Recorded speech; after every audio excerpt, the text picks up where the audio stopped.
नमस्कार मंडळी. दिवाळी म्हटलं की शॉपिंग तर आलीच आणि आपण खूप साऱ्या वस्तूंची खरेदी करत असतो. पण दिवाळीमध्ये या 3 वस्तूंची खरेदी चुकूनही करू नका. बघा, दिवाळीमध्ये उत्साहाच्या भरात आपण खूप सगळ्या वस्तूंची खरेदी करत असतो. पण या 3 वस्तू जर आपण खरेदी केल्या तर आपल्याला होऊ शकते मोठे नुकसान. तर त्या कोणत्या वस्तू आहेत, चला आपण बघूयात. पण त्याआधी चॅनलवर जर नवीन असाल तर चॅनलला सबस्क्राईब करा. दिवाळीमध्ये लक्ष्मीपूजनाला खूप जास्त महत्त्व असते आणि आपण माता लक्ष्मीला प्रसन्न करण्यासाठी विविध गोष्टींची खरेदी करत असतो. पण त्याचबरोबर अलक्ष्मी सुद्धा माता लक्ष्मी सोबत असते हे आपण विसरून जात असतो.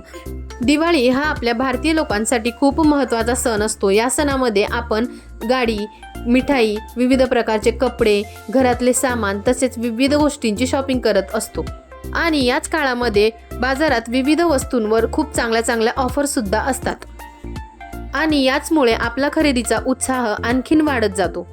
आणि म्हणूनच ही खरेदी करत असताना थोडीशी काळजी घ्यायची आहे. या 3 वस्तूंची खरेदी दिवाळीमध्ये करायची नाही. बघा, आपण जेव्हा घरामध्ये नवीन वस्तूंची खरेदी करतो त्यामुळे घरामध्ये वृद्धी होत असते. त्यालाच आपण लक्ष्मी कृपा असे म्हणत असतो. मात्र लक्ष्मी जशी वृद्धी करणारी असते तसेच अलक्ष्मी ही घरातल्या संपत्तीचा नाश करणारी असते. दिवाळीत या दोन्ही रूपांची पूजा केली जाते. पण लक्ष्मीने घरात वास करावा आणि अलक्ष्मीने घरातून काढता पाय घ्यावा असं आपल्याला वाटत असतं. आता ज्या वस्तू खरेदी करणं टाळायचं आहे त्यामध्ये पहिली वस्तू आहे ती म्हणजे काळे कपडे. बघा मंडळी, काळे कपडे हे कोणत्याही शुभ कार्यामध्ये वर्जित आहे. दिवाळीला काळे कपडे खरेदी करू नका. तसेच त्या दिवशी काळे कपडे घालू सुद्धा नका, कारण काळ्या रंगामुळे निगेटिव्ह एनर्जी आकर्षित होत असते. म्हणून काळा रंग हा आपण टाळला पाहिजे. बघा, इतर दिवशी तुम्ही कुठलाही रंग घालू शकतात, पण दिवाळीच्या दिवशी काळा रंग तुम्ही शक्यतो टाळाच. आता दुसरी गोष्ट आहे ती म्हणजे धारदार वस्तू, जसे चाकू असतील, सुऱ्या असतील किंवा मिक्सर ग्राइंडर असतील. अशा प्रकारच्या वस्तू सुद्धा दिवाळीत घेणे टाळले पाहिजे, कारण दसऱ्याच्या दिवशीच आपण शस्त्रपूजन करून घेत असतो आणि दिवाळीमध्ये आपण माता लक्ष्मीची पूजा करत असतो. तसेच मंडळी, घरामध्ये 2 पेक्षा जास्त चाकू ठेवू नये, त्यामुळे घरामध्ये मतभेद होतात आणि भांडणे वाढतात. आणि त्याचमुळे दिवाळीच्या दिवशी या सगळ्या वस्तूंची खरेदी करणे आपल्याला टाळायचे आहे.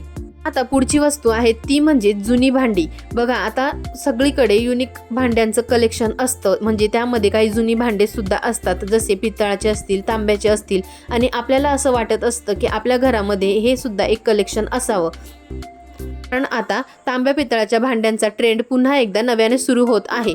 पण मंडळी, ह्या जुन्या भांड्यांनी सुद्धा आपल्या घरामध्ये एक वेगळ्या निगेटिव्हिटी येत असते, त्यामुळे ही जुनी भांडे घेणे सुद्धा आपल्याला टाळायचे आहे.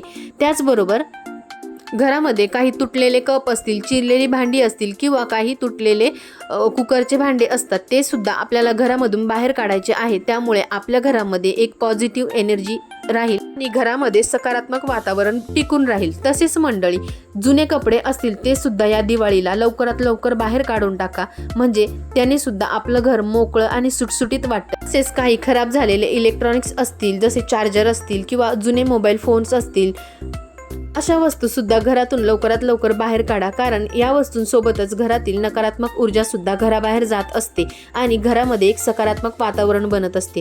तसेच मंडळी, दिवाळीमध्ये जर घराच्या भिंतींना तडा गेलेला असेल किंवा टाईल्स तुटलेल्या असतील किंवा आपला उंबरठा जर थोडाफार क्रॅक झालेला असेल किंवा तुटलेला असेल तर ते लवकरात लवकर रिपेअर करून घ्या, कारण या वस्तू खूप जास्त निगेटिव्हिटी घरामध्ये आणत असतात आणि आपल्याला या सगळ्या गोष्टी या दिवाळीला घरातून बाहेर काढायच्या आहे आणि घरामध्ये सकारात्मक ऊर्जा म्हणजेच माता लक्ष्मीचं स्वागत करायचं आहे. या सगळ्या नकारात्मक गोष्टी घराबाहेर गेल्यानंतर आपल्या घरामध्ये बघा किती छान आणि स्वच्छ वाटतं. तसेच आपलं घर सुद्धा एक मोकळा असा मस्त श्वास घेते आणि त्याचमुळे आपल्याला सुद्धा एक पॉझिटिव्हिटी येत असते.